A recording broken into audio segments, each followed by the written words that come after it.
दोस्तों आज का हमारा टॉपिक है बैक्टीरिया। दोस्तों बैक्टीरिया का मतलब होता है स्मॉल स्टिक या छोटी छड़नुमा आकृति। पर दोस्तों इसकी खोज की बात की जाती है, डिस्कवरी की बात की जाती है,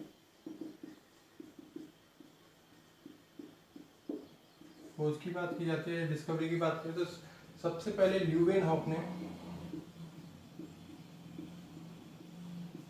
1676 में एक बैक्टीरियल या जीवाणुविक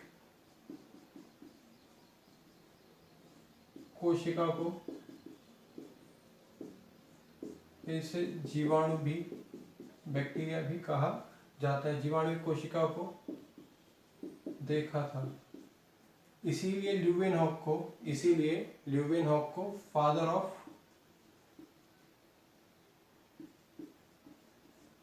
of bacteriology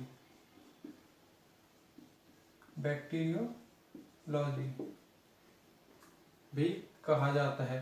father of bacteriology कौन है?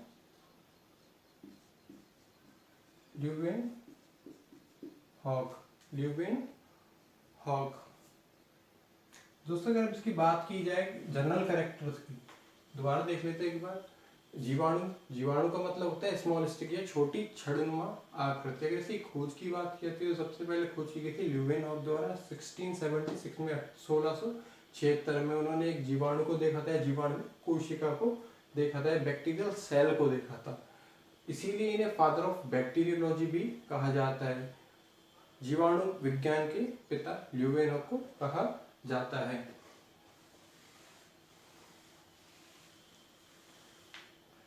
अगर आप बात करते हैं इनके जनरल कैरेक्टर्स की या सामान्य लक्षणों की,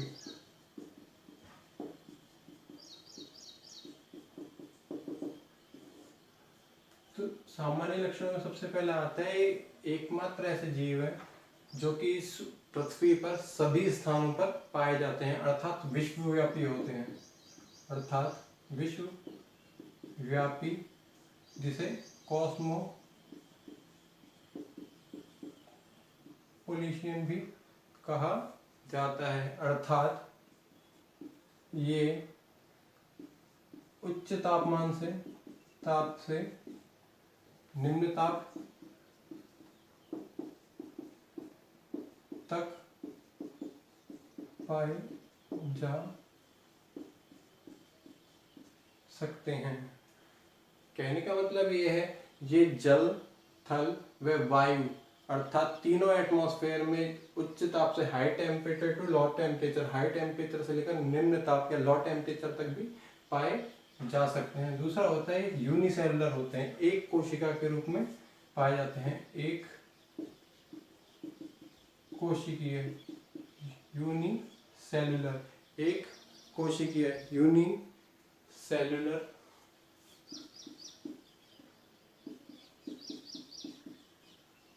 एक कोशिका के रूप में पाए जाते हैं, जिसमें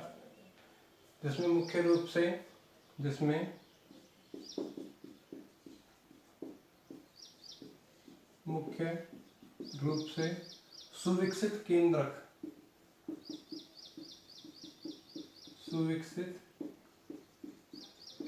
जिसे वेल डेवलप्ड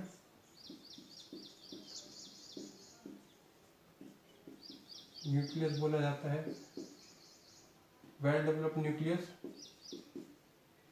नहीं पाया जाता है, अर्थात ये प्रोकैरियोटिक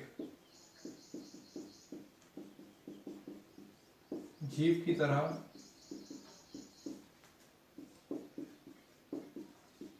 कार्य करते हैं। दोस्तों प्रोकैरियोटिक जीव उन्हें कहा जाता है जिनमें केंद्रक के ऊपर एक केंद्रक झिल्ली, न्यूक्लियर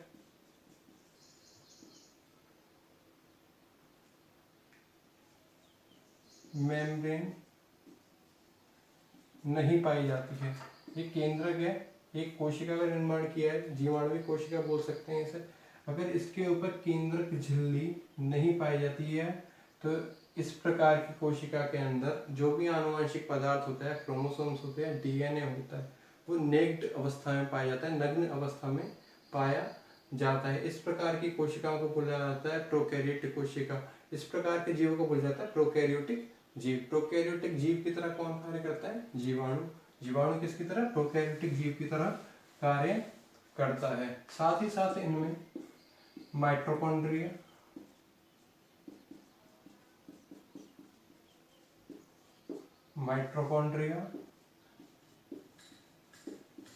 अंतःपृष्ठीय जालिका,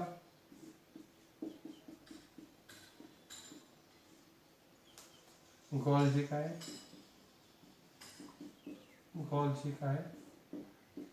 आदि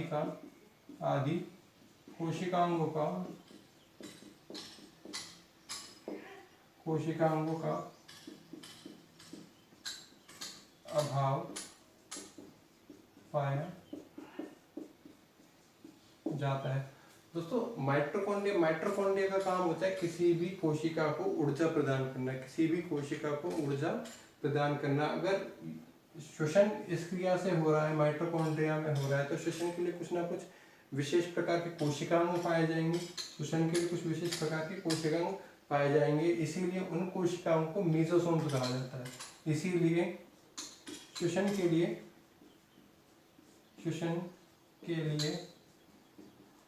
मीजोसोम्स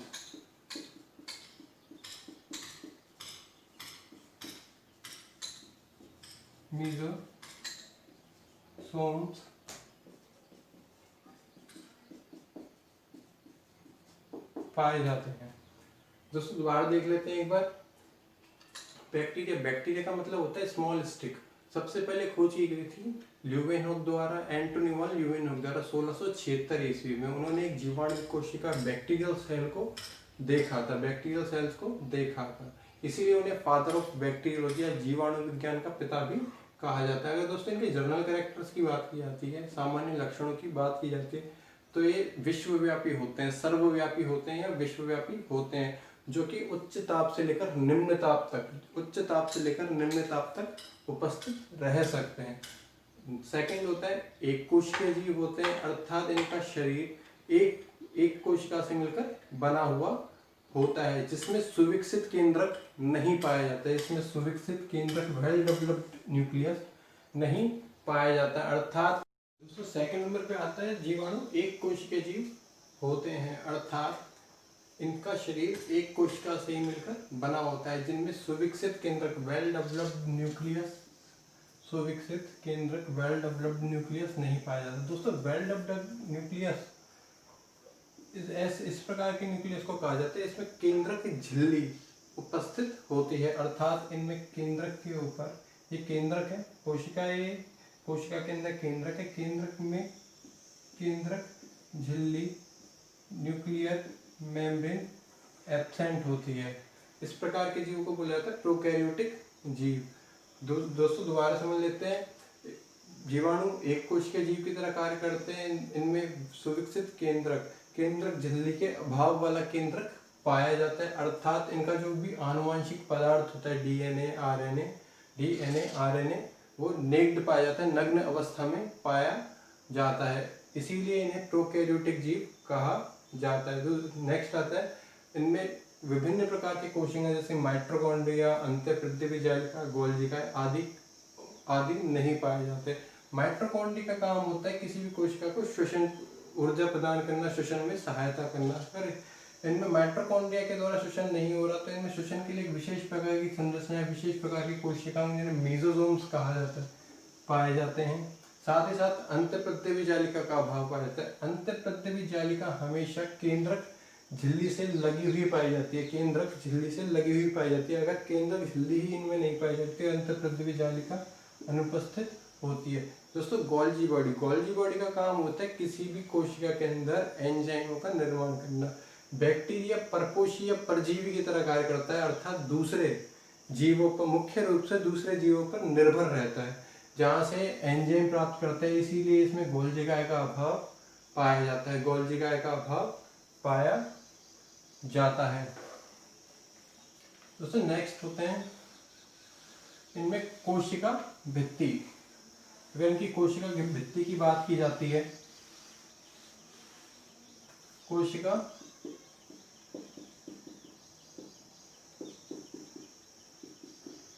भित्ति सेल वॉल की बात की जाती है, इनकी सेल वॉल बनी हुई होती है म्यूकोपेप्टाइड की, म्यूकोपेप्टाइड से निर्मित, फॉर्म्ड बाय म्यूकोपेप्टाइड। दोस्तों ये म्यूकोपेप्टाइड होते हैं प्रोटीन की लंबी चेन, प्रोटीन की लंबी chain, long chains of protein. Protein जब प्रोटीन आपस में जुड़कर या अमीनो एसिड्स आपस में जुड़कर म्यूकोपेप्टाइड्स की चेन बनाते हैं, जिससे इनकी कोशिका भित्ति का निर्माण होता है, जिनसे इनकी कोशिका भित्ति का निर्माण होता है। दोस्तों अब बात आती है मॉडर्न बैक्टीरियोलॉजी की। मॉडर्न बैक्टीरियोलॉजी, जिसे हिंदी में आधुनिक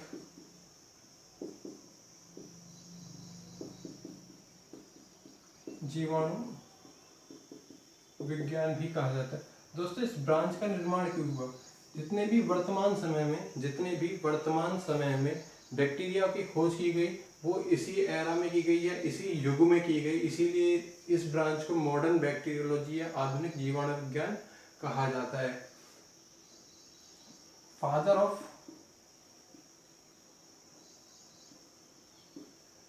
of modern bacteriology Robert Koch को बोला जाता है।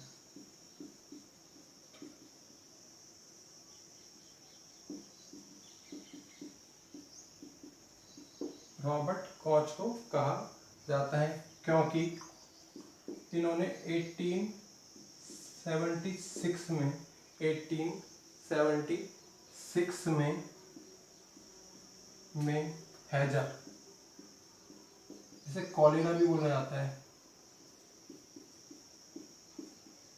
एंथ्रेक्स जो कि पशुओं में पाया जाता है, एंथ्रेक्स, साथ ही साथ टीबी,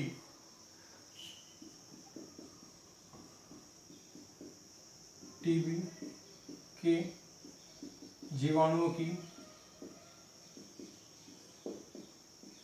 खोज की।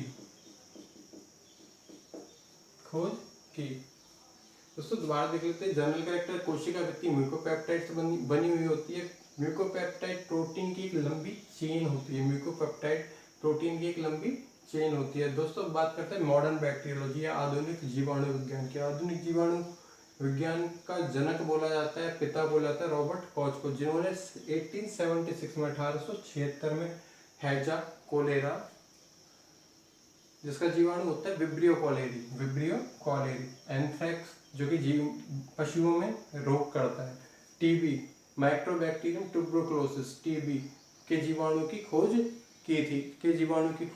की थी। दोस्तों अगर जीवाणु की आकृति की बात की जाए,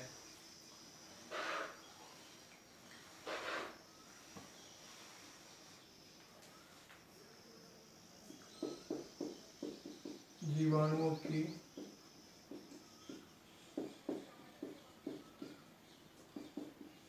आकृति, शेप ऑफ बैक्टीरिया,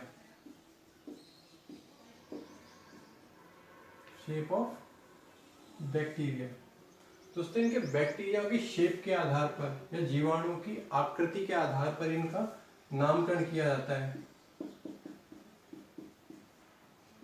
जीवाणुओं का नामकरण जीवाणुओं की आकृति के आधार पर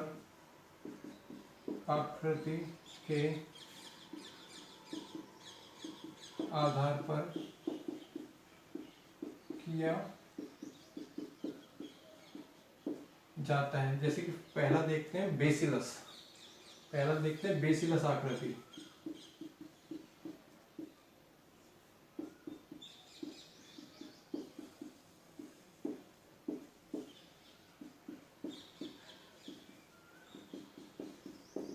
दोस्तों बेसिलस एक लैटिन लैंग्वेज का वर्ड है जिसका एक्चुअल मतलब होता है रॉड लाइक।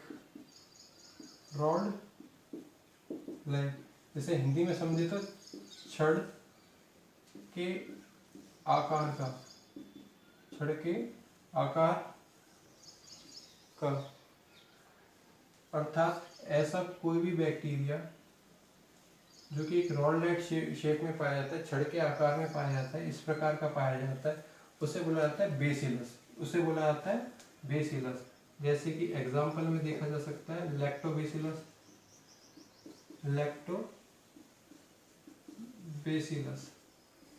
लैक्टोबेसिलस। दोस्तों लैक्टोबेसिलस बैक्टीरिया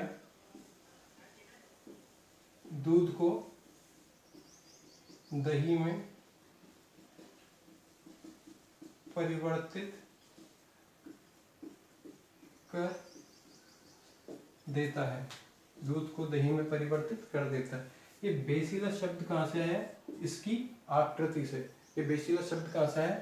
इस बैक्टीरिया की आकृति से, जीवाणु की आकृति। लैक्टो शब्द दोस्तों दूध में शुगर पाई जाती है, शर्करा पाई जाती है, दूध में लैक्टोज नामक शर्करा या शुगर पाई जाती है। इस लैक्टो शुगर के नाम के आधार पर यहाँ पे लैक्टो लगाया गया। लैक्टो शब्द का कहाँ से लिया गया? लैक्टो शुगर से लिया गया जो कि दूध में पाई जाती है, इसके लिए दूध को दही में परिवर्तित करने का कार्य कौन करता है? लैक्टोबेसिलस। बेसिलस शब्द कहाँ से है? Rod like.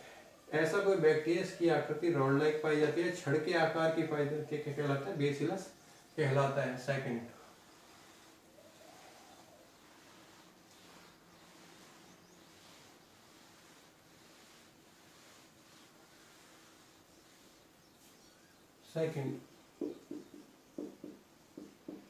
कोकस या कोकाई या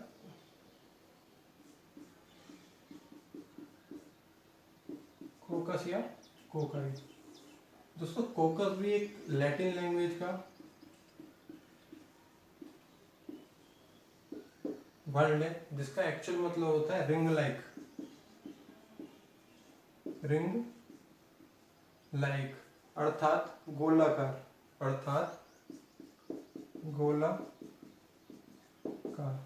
इस प्रकार का कोई बैक्टीरिया क्या कहलाएगा? कोकस कहलाएगा। क्या कहलाएगा? कोकस कहलाएगा। अगर गोलाकार संरचना में कोई बैक्टीरिया पाया जाता है तो उस बैक्टीरिया को बोला जाता है कोकस बैक्टीरिया, उस बैक्टीरिया को बोला जाता है कोकस बैक्टीरिया। दोस्तों इन्हें आगे पार्ट्स में डिवाइड किया जा सकता है, जैसे डिप्लोकोकस,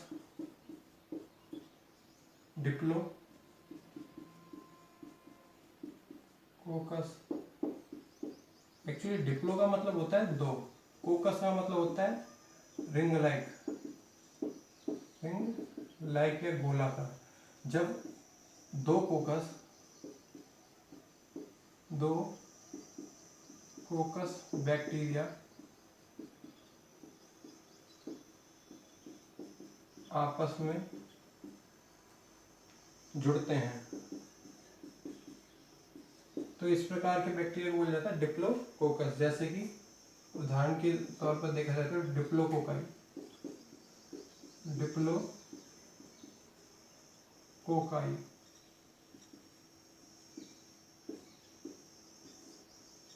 जिनकी संरचना इस प्रकार से पाई जाती है, डिप्लोकोकाई। फिर दोस्तों नेक्स्ट बात की जाए स्ट्रेप्टोकोकाई।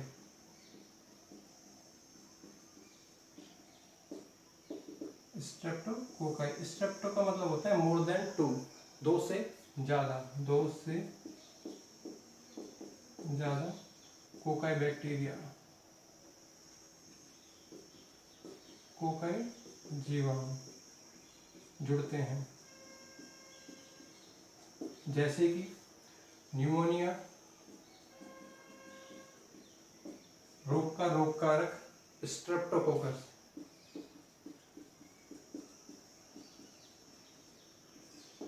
Streptococcus pneumonia. न्यूमोनिया रोग नवजात शिशुओं में पाए जाते हैं, इनके फेफड़े, जिनमें फेफड़ों में पानी भर जाता है, इससे उसके श्वसन तंत्र क्या होता है, प्रभावित होता है, श्वसन तंत्र प्रभावित होता है। तो न्यूमोनिया रोग को करने वाला बैक्टीरिया होता है स्ट्रेप्टोकोकस न्यूमोनिया। स्ट्रेप्टो, जिसमें 2 से ज़्यादा कोकस आकृति के जीवाणु आपस में जुड़ते हैं, कोकस या कोकस बैक्टीरिया कहलाते हैं, रिंग लाइक बैक्टीरिया कहलाते हैं। दोस्तों थर्ड आता है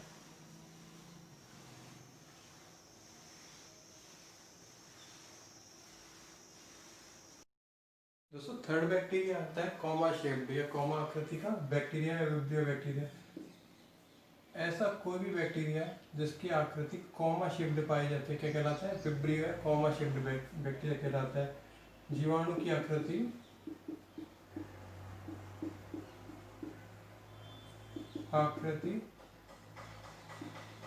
कोमा आकृति पाई जाती है। जैसे देखा जाए तो हैजा कोलेरा का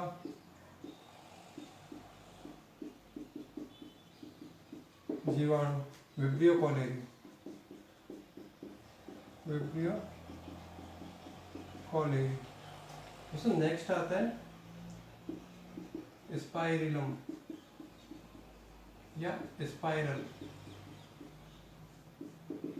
ऐसा कोई भी बैक्टीरिया जो कि स्प्रिंग लाइक स्ट्रक्चर में पाया जाता है, एस शेप में पाया जाता है, क्या कहलाता है, स्पाइरलम कहलाता है। एस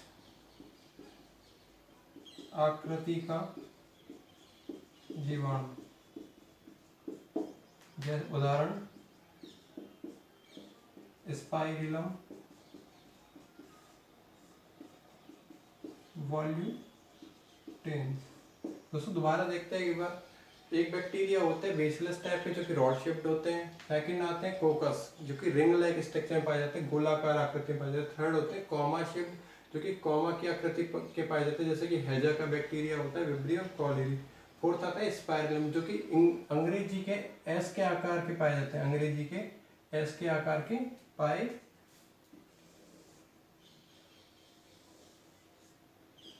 अंग्रेजी के एस के आकार के पाए जाते हैं।